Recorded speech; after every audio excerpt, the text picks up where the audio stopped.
जय भगवान physics online में आपનું हार्दिक स्वागत। આપણે અગાઉ જોયું ગોળીય સપાટી વડે થતું વક્રીભવન, એના આધારે આપણને એક એક્ઝામ્પલ 9.6 ટેક્સ્ટ બુક મુજબ રકમ રીડ કરીએ તો એવું છે કે એક પ્રકાશીય બિંદુ ઉદ્ગમ છે, ઉદ્ગમનું નામ આપણે અહીંયા આવું લીધું અને એટલે આપણા માટે વસ્તુ, એમાંથી પ્રકાશ ગોળીય સપાટી પર આપાત થાય। આપણી ગોળીય સપાટી હવે અહીંયા ચોખવટ નથી કરેલી, ગોળીય સપાટી કઈ એમાં બે આવે, एक बहिर्गोળ ने बीजी अंतर्गोळ। तो अहींया बहिर्गोळ लीधेली छे। आ गोळीय सपाटी काचनी बनेली छे अने आ हवामां राखेली छे, एटले माध्यम एक आपणा माटे हवा थशे अने हवानो वक्रीभवनांक एटले n1 अने 1 थशे अने काच माटे वक्रीभवनांक माध्यम 2 थशे एटले ए वक्रीभवनांक आपणने रजू कर्यो 1.5 1.5। तो आ गोळीय सपाटी वडे रचातुं प्रतिबिंबनुं स्थान नक्की करो। तो आकृति में तो अहींया मैं इमेज दोरी दीधुं, आपणे गया लेक्चर थियरीनी जे आकृति हती ए ज आकृति छे। तो अहींया गोळीय सपाटी वडे थतुं वक्रीभवन, ए पहेला अहींया माहिती आपी, आ सपाटी छेनी वक्रता त्रिज्या आपी आपणने r 20 सेंटीमीटर અને ઉદ્ગમ છે એ સપાટીથી 100 સેન્ટીમીટર દૂર છે, એટલે કે વસ્તુ અંતર આપણું આપ્યું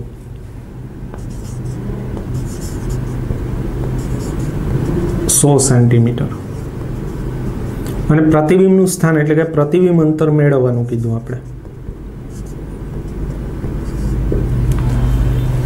બરાબર। મહત્વનો પોઈન્ટ અહીંયા આપણું કિરણ क्या माध्यम में क्या माध्यम में जाए, तो कि पातड़ा में घट, आम जोईए तो n1 थी n2 जतुं होय किरण एटले के n1 में आपात छे ने n2 में वक्रीभूत छे। अहींया वक्रीभवन वडे प्रतिबिंब रचाय अने n1 थी n2 जाए तो एना माटे आपणी पासे फॉर्म्युला हतो -n1/u + n2/v बराबर n2 - n1/r। आ सूत्र मुजब आपणे आगळ वधवानुं। आमां संज्ञा प्रणाली लेवी। n1 तो के माध्यम 1 यानी के हवानो वक्रीभवनांक 1 आपेलो छे। u એટલે વસ્તુ અંતર જે ઉદ્ગમનું સ્થાન બતાવે ગોળીય સપાટીથી। ગોળીય સપાટીમાં હંમેશા ક્યાંથી, તો કે આકૃતિમાં p બિંદુએથી સ્થાન મપાય। તો વસ્તુ અંતર u આપણા માટે 100 સેન્ટીમીટર છે। પ્લસ લેવું માઈનસ, તો કે માઈનસ, કારણ કે આપાત કિરણની વિરુદ્ધ થાય આ બાજુનો। અહીંયાથી આ બાજુના અંતર આપણને જાણીએ છીએ ઋણ ગણાય ને આ બાજુના અંતર કે લંબાઈ એ પ્લસ ગણાય। અહીંયા વક્રતા ત્રિજ્યા આપણી લંબાઈ આ તરફ છે તો એ ધન ગણાશે અને v મેળવવાનું છે, એ આપમેળે જવાબમાં આવશે। સંજ્ઞા પ્રણાલીમાં અગાઉ આપણે અરીસામાં ચર્ચા કરેલી છે, જે વસ્તુ આપેલી હોય, જે માહિતી આપેલી હોય એમાં સંજ્ઞા પ્રણાલી લેવી અને જે મેળવવાની છે એ આપમેળે જવાબમાં આવશે। વક્રીભવનાંક માટે સંજ્ઞા પ્રણાલી ન હોય केम के अंतर के ऊंचाई में नहीं आवतुं, बराबर। तो माइनस तो माइनस n1 तो 1 और u तो के -100 प्लस तो प्लस n2 तो के 1.5 और v तो के मेळववुं बराबर n2 तो के 1.5 n1 तो के 1 और r तो के आपणे आपेली छे केटली, तो के 20।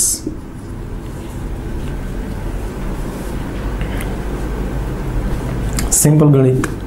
आ माइनस कैंसल एटले 1/100 थयुं अने प्लस 1.5 ना छेदमां v जैसे थे 1.5 ने आपणे 3/2 लखी शकीए, गणित थोड़ुं सरळ बने एटले 3/2v थयुं। 1.5 मांथी 1 जाए एटले 0.5 एटले 1/2 20 तो हता अने 2 आव्या। 1.5 मांथी 1 एटले 0.5 एटले 1/2 20 × 2 = 40। ओके 3/2v बराबर 1/40 माइनस 1/100 बराबर। सरल गणित से 3/2v जैसे थे बराबर तो बराबर, लसा ले तो 100 - 40 अपॉन 40 × 100 60 आवे એટલે 3/2v 60 ના છેદમાં 40 ગુણ્યા 100 આ મીંડું મીંડું કેન્સલ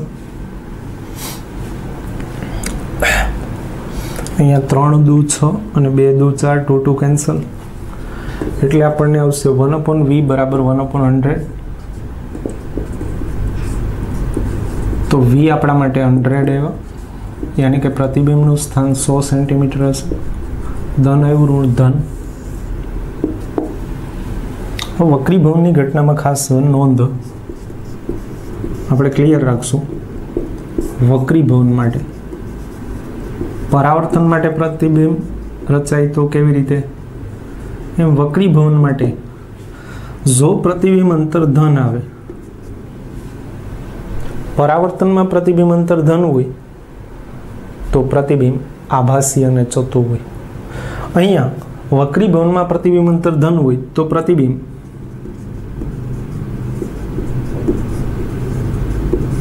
વાસ્તવિક અને ઉલટું હોય વાસ્તવિક હોય તો ઉલટું જ હોય અને જો પ્રતિબિંબ અંતર ઋણ હોય તો પ્રતિબિંબ આભાસી અને ચોથું એમસીક્યુ માટે મહત્વનો પોઈન્ટ અહીંયા પ્રતિબિંબ અંતર ધન આવ્યું આન્સરમાં આમ આપણું પ્રતિબિંબ 100 સેન્ટીમીટર કેવું રચાશે એવું પ્રશ્ન હોય તો કહેશું આપણે વાસ્તવિક અને ઉલટું હવે આપણે લેન્સ જોવું લેન્સ માટે સૂત્ર તારવું એ પહેલાં લેન્સ વિશે થોડી માહિતી મેળવશું જોઈએ લેન્સ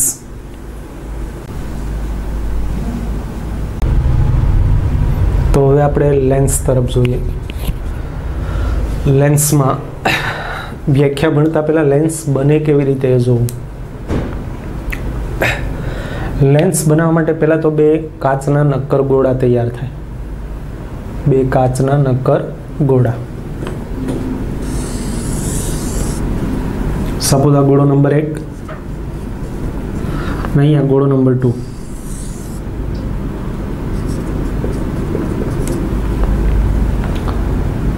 હવે આ બંને ગોળાને યોગ્ય રીતે કટ કરવામાં આવે જેમ કે આ ભાગ અહીંયાથી કટ થયો એમાંનો આ ભાગ 2 ગોળા છે એનો મતલબ એવો કે બંનેની ત્રિજ્યા અલગ અલગ છે સમાન પણ હોઈ શકે R2 અને ત્રિજ્યા R1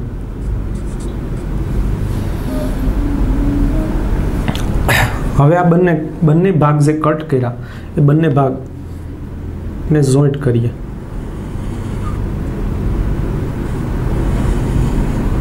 આ રીતે આ પહેલો ભાગ આ બીજો ભાગ અહીંયા પહેલો ભાગ આવ્યો આ બીજો ભાગ મતલબ કે સપાટી કેટલી થઈ 2 બંને કાચના છે નોંધો કે આ બીજી સપાટીની વક્રતા આ બાજુ થશે એમ પહેલી સપાટીની વક્રતા આ તરફ થશે આ મહત્વનું છે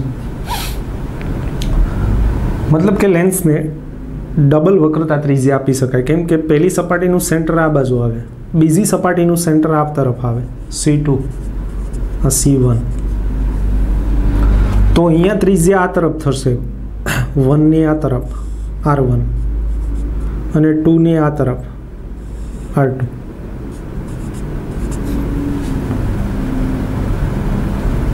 હવે વ્યાખ્યા તરફ જોઈએ 2 વક્રીભવનકારક સપાટીઓ હવે આના પર કોઈ કિરણ તમે આપાત કરો આપેલ લેન્સ પર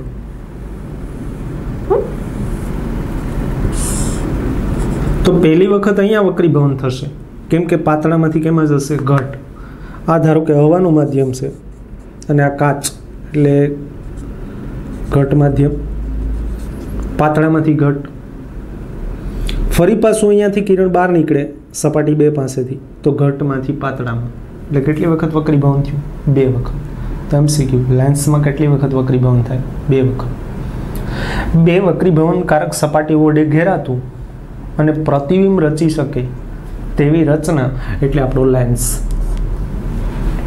જો કે ટેક્સ્ટ બુકમાં તો આપણે ડાયરેક્ટ શરૂ કર્યું લેન્સનું સૂત્ર પણ એ પહેલાં થોડી પ્રાથમિક માહિતી લેન્સની જોઈએ તો આ પ્રમાણે કેટલી વખત વક્રીભવન ફરી 2 વખત આ બંને સપાટીઓ છે એમાં પૈકી એક સપાટી ફરજિયાત વક્ર હોવી જોઈએ વક્ર એટલે ગોળીય હોવી જ જોઈએ.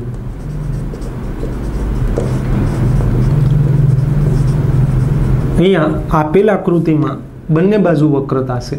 આ બાજુ એ વક્ર છે એટલે કે ગોળી હશે, અને આ બાજુ એ ગોળી હશે એટલે બે વક્રતા છે. તો ફરજિયાત એક તો જોઈએ. એના આધારે લેન્સના પ્રકાર. તો લેન્સના પ્રકારમાં આપણે આમ તો ધોરણ 10 માં આવી ગયો બે પ્રકાર. આમ તો તમે જાણો છો, અંતર્ગોળ ને બહિર્ગોળ. હા, સેમ અંતર્ગોળ બનાવવું હોય તો એ રીતે અહીંયા અંતર્ગોળ સપાટી રહે એવી રીતે કટ કરો આપેલ ગોળાને. એક આપણો બહિર્ગોળ લેન્સ જે અહીંયા આકૃતિમાં છે. બહિર્ગોળ લેન્સનું બીજું નામ દ્વિબહિર્ગોળ પણ કહેવાય.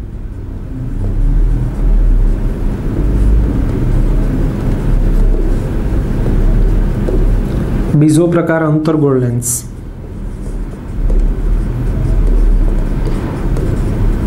આ બંને લેન્સ આપેલ આકૃતિમાં દોરેલા છે, અથવા ને દ્વિઅંતર્ગોળ પણ કહેવાય.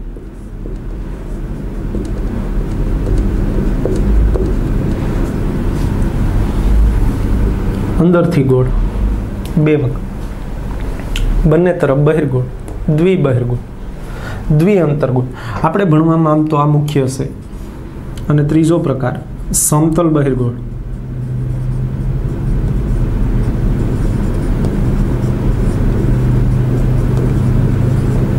સમતલ અંતર્ગોળ એટલે કે એક સપાટી સમતલ ને બીજી સપાટી અંતર્ગોળ અથવા બહિર્ગોળ. જો અંતર્ગોળ હોય તો એને સમતલ અંતર્ગોળ, અને બહિર્ગોળ હોય તો એને સમતલ બહિર્ગોળ.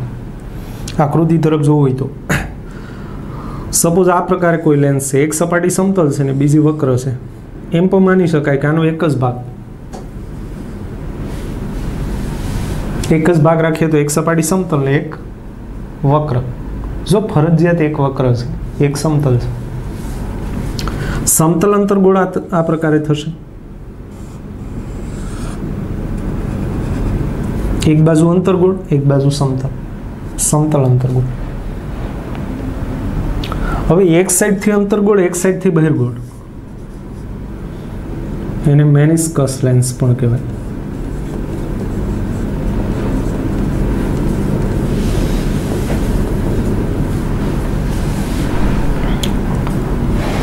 આમ તો ચંદ્ર જેવો આકાર, એક સાઈડ અંતર્ગોળ, એક સાઈડ બહિર્ગોળ, તો મેનિસ્કસ લેન્સ.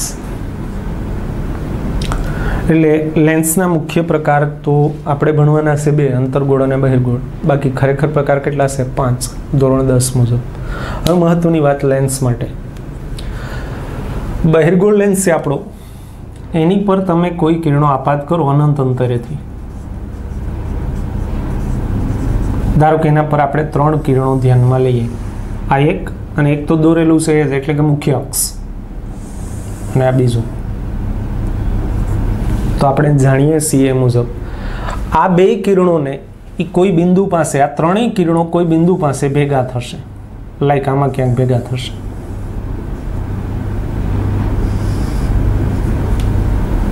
બે વખત વક્રીભવન કઈ રીતે ભેગા થાય એના માટે આપણે સૂત્ર તારવવું એ પણ જોઈશું. પહેલા સપાટી 1 થી વક્રીભવન થશે, ફરી પાછું સપાટી 2 થી, એટલે આ બંને કિરણો કેન્દ્રિત થશે. આમ તો 3 કિરણો કેન્દ્રિત થયા. એટલે બહિર્ગોળ લેન્સનું કાર્ય એવું છે કે કિરણોને ભેગા કરે, બોલે તો અભિસરણ કરે. એ અર્થમાં બહિર્ગોળ લેન્સનું બીજું નામ અભિસારી લેન્સ પણ કહેવાય.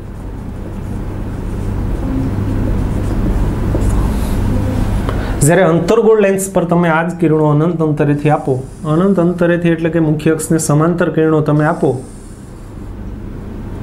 તો આ કિરણોને છૂટા પાડશે આ રીતે.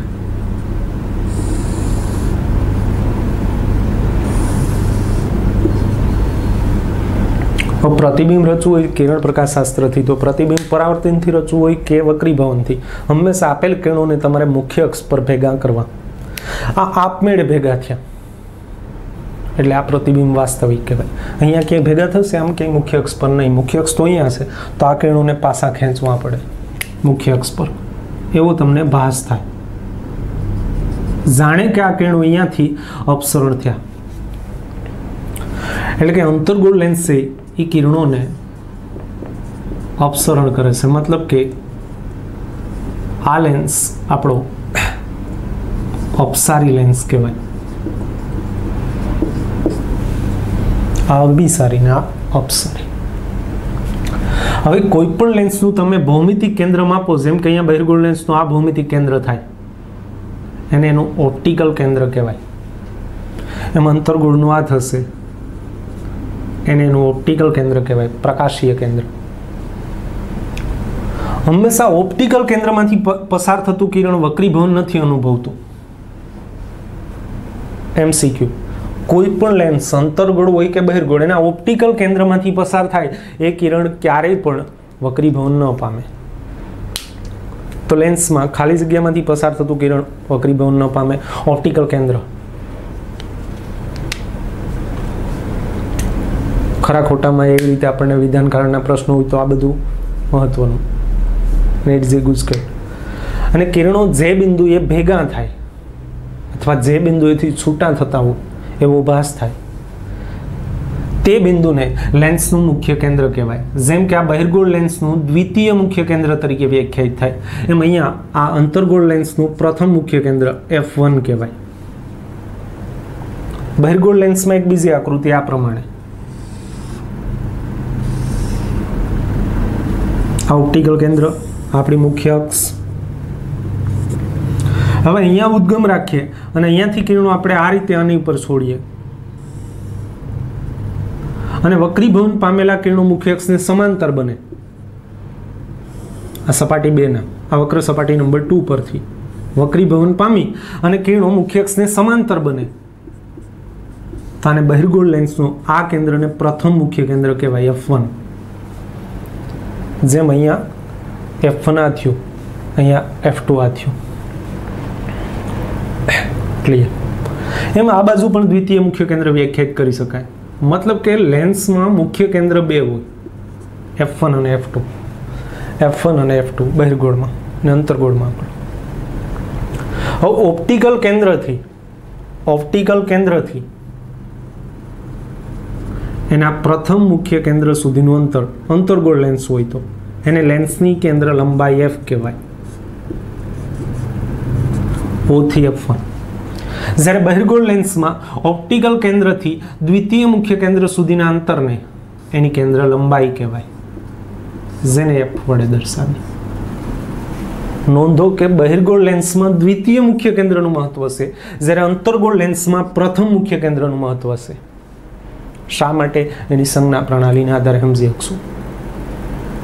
ઓપ્ટિકલ કેન્દ્ર પાસે ઉભા રહ્યો, ત્યાંથી આ તરફના અંતર ધન, એટલે કે આપાત કિરણની દિશાના અંતર ધન, એનાથી વિરુદ્ધના ઋણ ગણાય. તેમ બહિર્ગોળ લેન્સમાં પણ ઓપ્ટિકલ કેન્દ્રથી આપાત કિરણની દિશાના અંતરો ધન, એની વિરુદ્ધના ઋણ ગણાશે. તો બહિર્ગોળ લેન્સમાં આ કેન્દ્ર લંબાઈ ધ્યાનમાં લેવાની છે તો એ કેન્દ્ર લંબાઈ ધન થશે, જ્યારે અંતર્ગોળ લેન્સમાં આ કેન્દ્ર લંબાઈ ધ્યાનમાં લેવાની છે એટલે એ ઋણ થશે, ઓપ્ટિકલ કેન્દ્રની વિરુદ્ધમાં પણ. આ તરફમાં પણ હોત તો ધન. આપાત કિરણની દિશા આમ છે તો ઓપ્ટિકલ કેન્દ્ર પાસે ઊભા રહેવાનું, આપાત કિરણની દિશા આમ છે એટલે આ તરફ જાવ તો એ ધન, એનાથી વિરુદ્ધ તો ઋણ. ઘણા અહીંથી જોઈ છે, સાહેબ આપાત કિરણ તો આમ ગયું, નહીં ભાઈ પહેલાં ઊભી જવાનું ઓપ્ટિકલ કેન્દ્રથી, ડાઉટ ન રહી. એમ અહીંયા પણ એ રીતે. અહીંયાથી આપણે શીખવું મળી તો કે બહિર્ગોળ લેન્સની કેન્દ્ર લંબાઈ ધન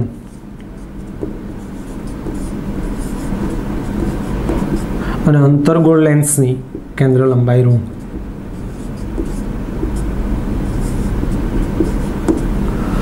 અનંત અંતરેથી કોઈ પણ કિરણ આવે એટલે હંમેશા ક્યાં આવે તો કે મુખ્ય કેન્દ્ર પર જ. આપણે ક્લિયર છે. બીજું તમે ધોરણ 10માં વસ્તુનું લેન્સમાં ક્યાં રાખવાથી પ્રતિબિંબનું સ્થાન ક્યાં રચાય, બહિર્ગોળ લેન્સમાં એવા 6 કેસ છે.